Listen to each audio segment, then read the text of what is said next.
This is a right-wing political narrative or story from those who are already enemies of China.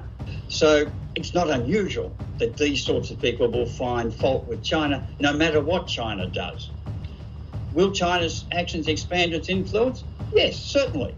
But remember, the United States could do exactly the same if it was just as generous with its aid and support as China is. China has shared all of its clinical treatment notes, all the experience of doctors and nurses, paramedics, everybody, as to how to identify, how to deal, how we work with it in China. Now it's up to the world to decide if they want to accept some of that or not. At the G20 meeting, they refused to lift sanctions that would allow the supply of medical goods. That's not cooperation. That's not a global approach. And yet, these are the same people who will be the first to use masks made in China when the time becomes necessary.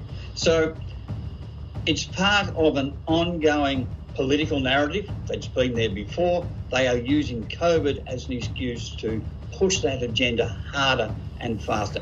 And it is a concern because when people are frightened, when they're worried, then they're more susceptible to this type of story.